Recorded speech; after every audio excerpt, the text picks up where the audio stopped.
Hi there. Good morning. Good afternoon. Thank you so much for joining us here today for this WESIS webinar as we're talking about phase 2 of our State of Inclusion Assessment. My name is Lynn Dome, WESIS Executive Director. Well, we're Women in Cybersecurity. We often go by our acronym WESIS. It's spelled WICYS, and we pronounce it WESIS, like we sisters, because that's exactly what we are. We are a global cyber sisterhood. So our mission is to recruit, retain, and advance women in cybersecurity. We're a member-based 501c3 nonprofit with over 7,000 members, actually 7,500 members representative in 70 countries. We have 58 professional affiliates, which are mini WESIS organizations, and they're all around the world. And in addition to that, our community is comprised of over 214 student chapters. And so what we do as a nonprofit organization is we provide opportunities, we layer it with resources, we align that with our strategic partners and create a community that represents us all, giving us a place where we belong in the cybersecurity workforce. So we have many different initiatives within the WESIS organization. And if you don't know much about us already, I would encourage you to go to wesis.org and check out our training programs, our initiatives, subscribe to our newsletter, and you could find us all over social media.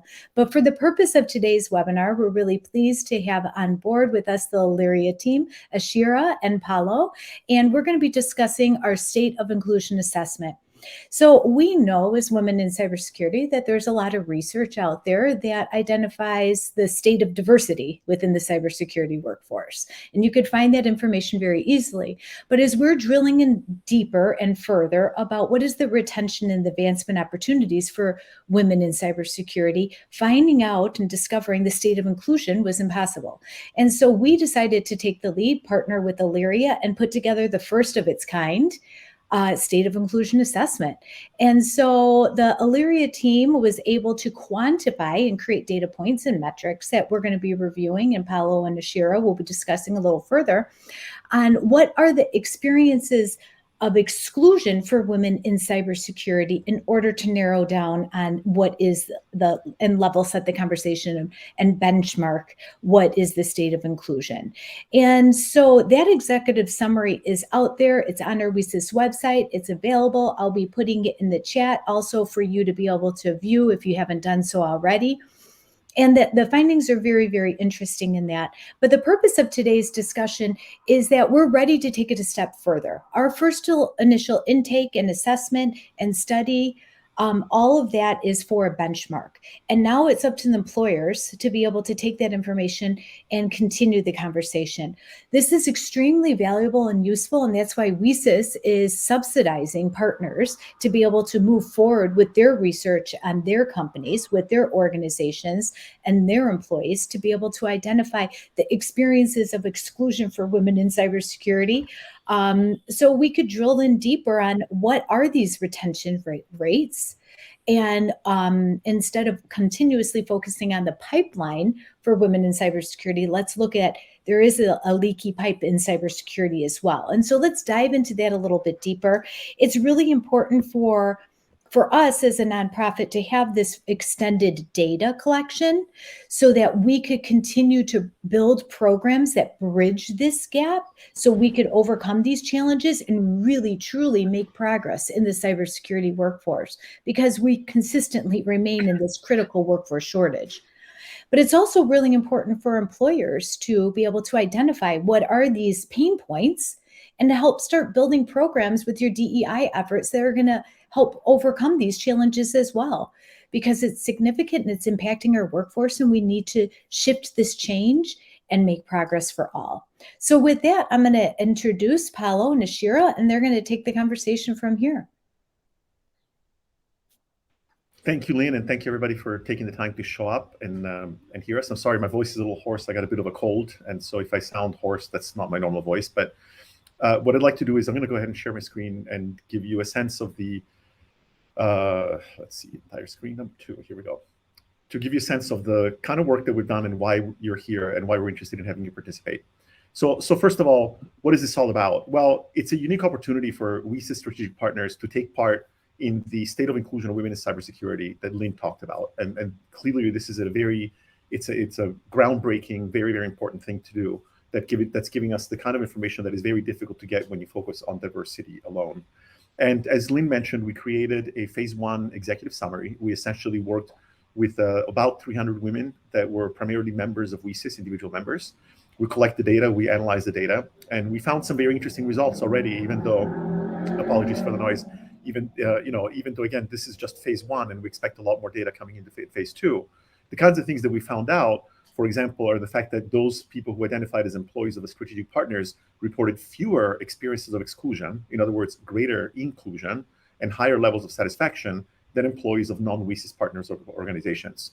And we also found, as Lynn mentioned, there is an important part of the importance of doing this work is to help WESIS understand what are some of the most effective kinds of programming that they can do that's going to provide the greatest support that women need to help them through their careers in cybersecurity. So, for example, we found that career and growth was the second highest area, and we have this way of categorizing the data and or the kinds of experiences of exclusion, and we found that was the second highest area where women feel excluded in cybersecurity. And this is somewhat uncommon. We don't usually see that as being one of the top categories. We also saw some interesting data related to both age and seniority that suggests that women in cybersecurity are experiencing a sort of a glass ceiling at about 6 years within the organization. You should all have received a copy of the executive summary. It's also available on the WESIS website. You're more than welcome to download it and look at it. But what we're really excited about is phase 2. And the reason why we're excited about it is that we expect that we'll be able to completely blow out those numbers in terms of participation and really get a very comprehensive picture of the entire cybersecurity space with your collaboration. And what the phase 2 is all about, it's about conducting an inclusion assessment for each of your organizations that actually participates. And it's only open to strategic partners of WESIS. Then we're going to provide each participating partner a confidential state of inclusion report about their own cybersecurity staff, or if it is an entirely cybersecurity company, we'll be about their entire company. We're going to use the cumulative data to create a much broader industry-wide benchmark report. It will be the end of year and industry-wide women in cybersecurity benchmark report for WESIS as a whole. And each organization will be able to get a comparison within their reports. They will see along dozens of different inclusion metrics how they stacked up against the benchmark. And this is something that is new. We've done comparisons of different types, but it's the first time that we'll be able to actually conduct an industry-wide report and provide companies information not only about how they're doing internally, but how they're doing compared to the rest of the field. Now, what does an inclusion report actually look like? We're not going to go into a lot of detail, but let's just say that you'll get a lot of data. This is just a snapshot of the kinds of data that we'll put in there. A typical report starts with descriptions of what the product was about, how we calculate some of the key metrics, why we calculate them the way that we do. And then we provide views that are as useful as possible that start from really high level, such as what are some of the categories. And again, you're not meant to be able to necessarily see these slides, but it's just to give you an idea of the richness of the data and the details that you will get in your own inclusion assessments, which is something that we have been doing for individual organizations for over 2 years now with some phenomenal results. And so we are going to have some time. Part of the point of this info webinar is to allow those of you that are participating to ask questions. And before we do that, my colleague Arshia is going to talk about the project logistics and the details. And then we're going to wrap it up and leave plenty of time for people to ask questions so that which we will then post on the website. And then we're going to do a second info webinar in about a week for additional people that may want to participate. So let me hand it over to Arshia. Awesome. Thank you so much. And thank you all for being here today. Paulo, we can... Oops, sorry. Yep. Trying to control two screens at the same time. Yep. Okay. So I wanted to talk really quickly about what it really means to engage in this project and kind of the logistics of and what you can expect. And so when we conduct inclusion assessments with our clients, and it's exactly what you all are going to get here, and that we are going to kind of go through a few key phases to ensure it's successful and you're getting all the information and value out of it.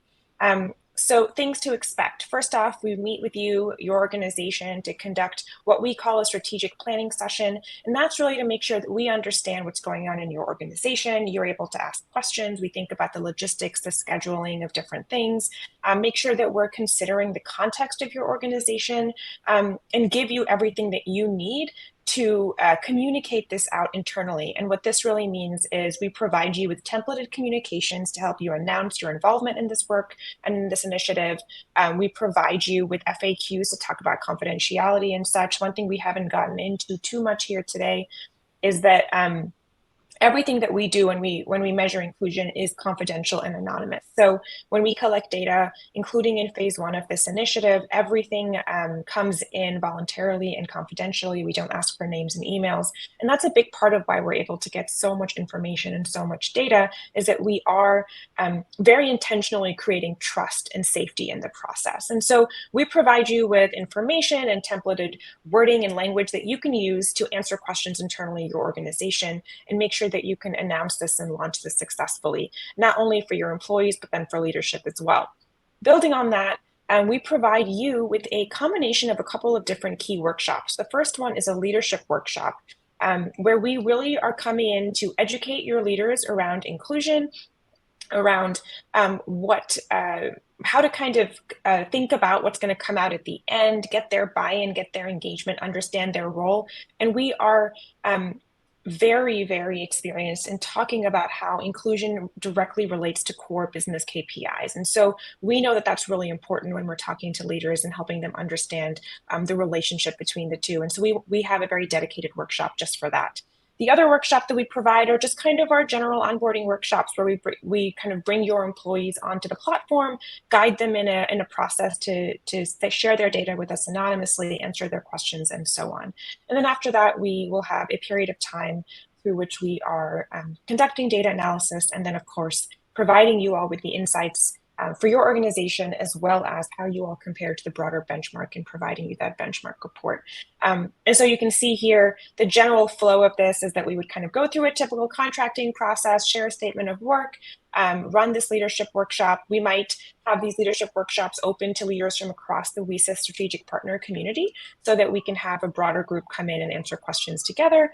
And then we'll invite your employees to participate in one or more workshops. The workshops are all identical in terms of those onboarding ones for all employees. And so it's really a matter of making sure that we have enough opportunities and options for folks for their convenience and scheduling. I live in New York City. There are sirens sometimes. And so, yeah, so I just wanted to kind of run through those. Please make sure to ask questions regarding these logistics. Again, more on the timeline. You need to let us know if you're interested by June 30th. We want to start data collection as early as May 1st and go through all summer, give folks time again to meet their schedules. That will give us time then to do the data analysis in early fall, and then be providing you all the insights and the report by the end of the year. And so this will kind of bring together phase 1 and phase 2 in this holistic way, and really, again, as Lynn mentioned, provide this first of its kind state of inclusion benchmark report, as well as give you all a clear insight and understanding of how to plan your DEI and people management roadmaps for 2024, which is not that far if you really think about it. And so, yeah, that is the general idea of the project timeline.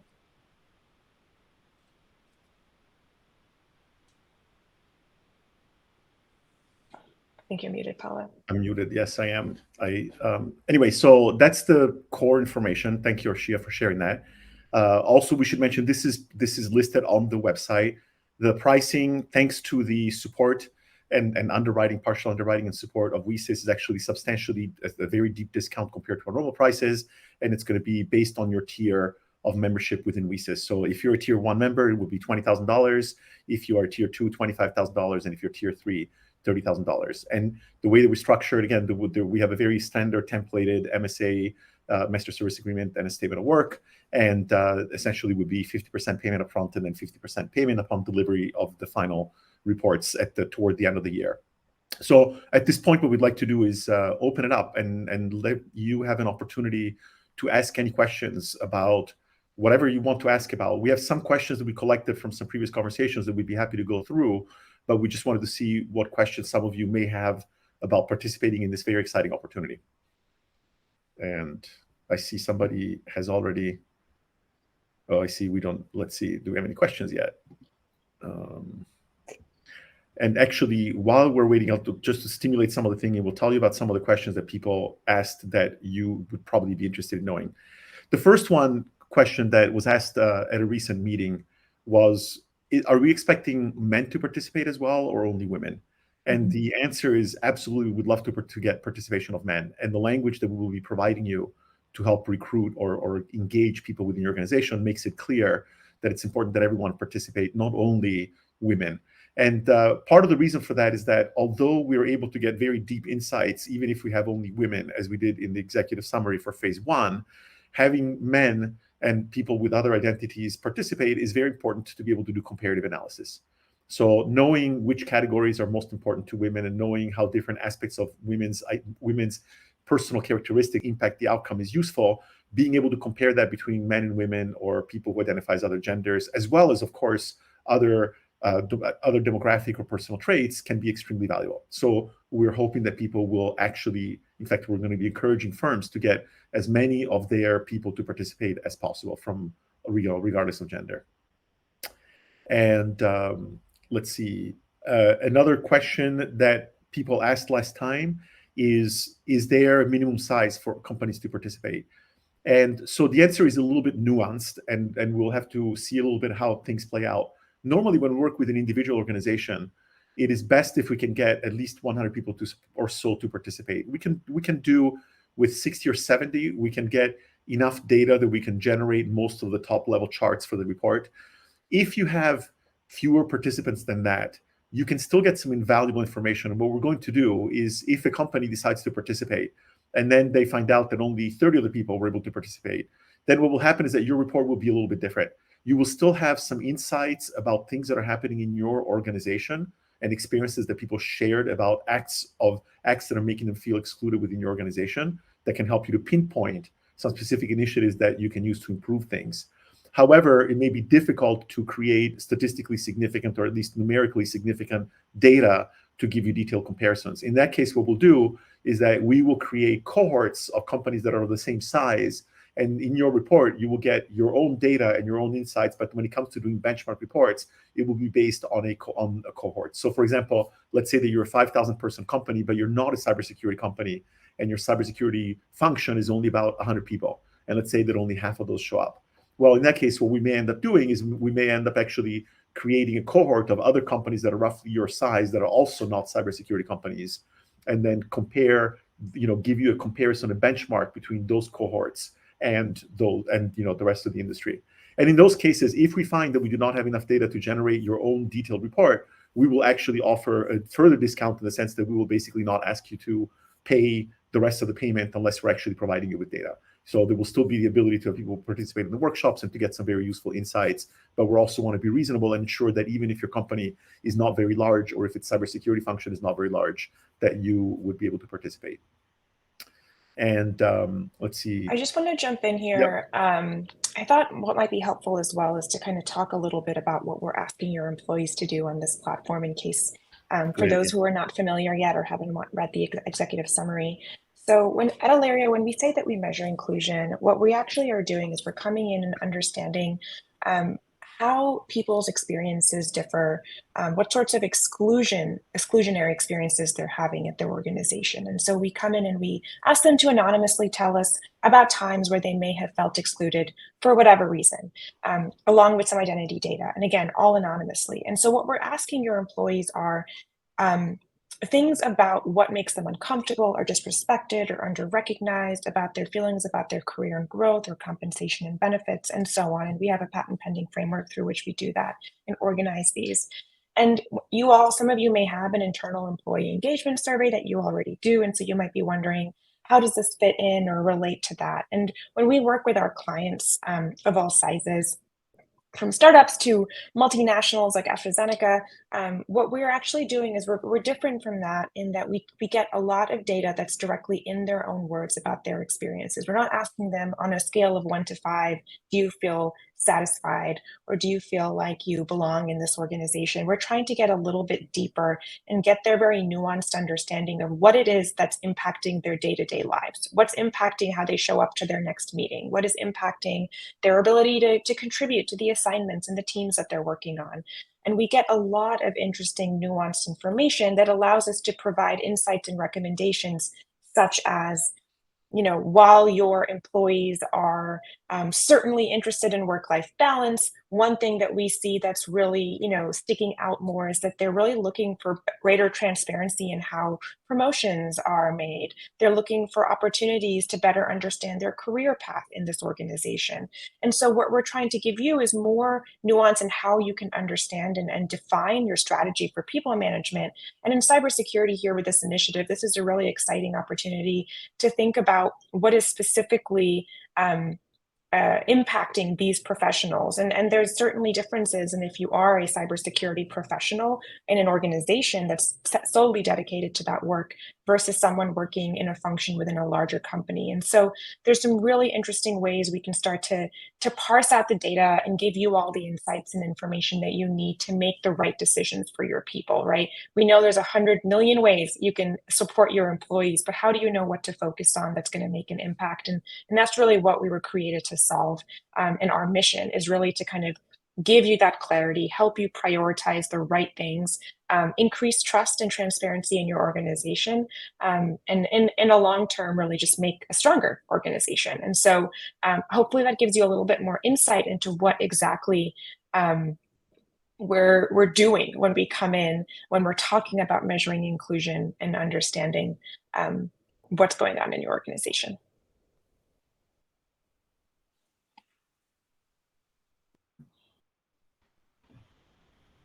So we hope that that's helpful information. And again, we are happy also to, first of all, we want to emphasize there are so many benefits to measuring inclusion in addition to diversity. It's a much more direct measurement of what is actually happening in your organization and how that influences your diversity, which is a much more delayed, essentially it's a lagging indicator. And the diversity of your organization cannot be simply increased by hiring more people from diverse backgrounds. You actually have to ensure that those people want to stick around. And as you know, as Lynn mentioned earlier, it's not just about how many women are in cybersecurity, but it's really how do you not just attract them, but how do you retain them? And that's such a critical aspect of the work that we're doing. And one of the reasons why we've been so excited to work with WSIS, because we think that this is really a very, very novel and really revolutionary way to get insightful data that can help you to make a big difference in your organization.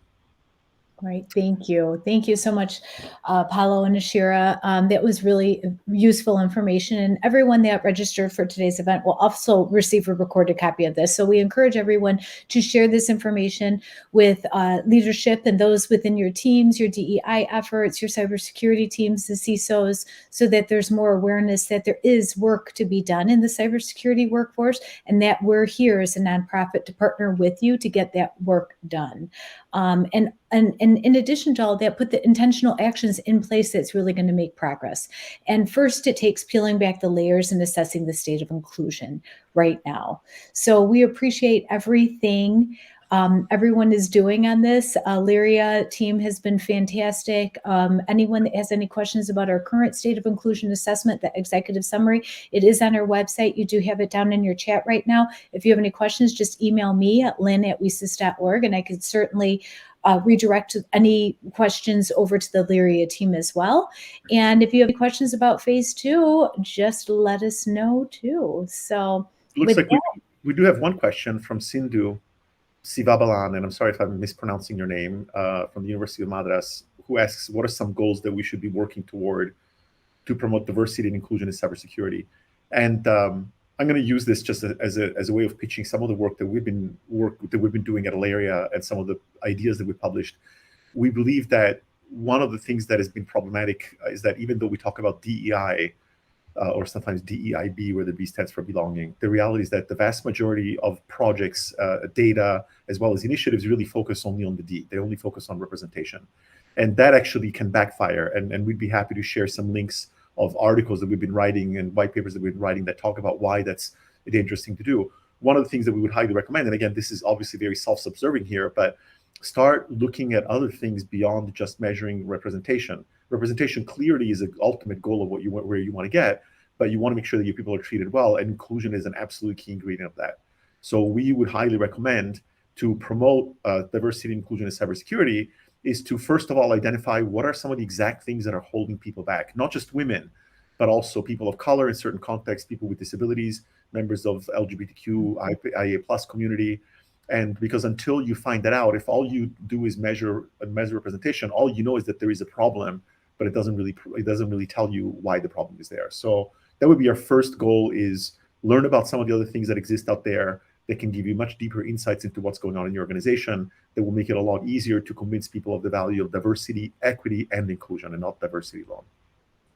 And certainly participating in this study will allow us to define some of those goals as an industry. And so that's really what we're trying to do here with the WESIS team. And WESIS is spearheading this, right? They are very much on the mission of creating a more equitable industry across the world in cybersecurity. And so this study is all about understanding what some of those goals should be regarding promoting diversity and inclusion, and how they can continue to support you all through their programming with the right information. And so, yeah, that's exactly what we're trying to do here. So thank you for asking that.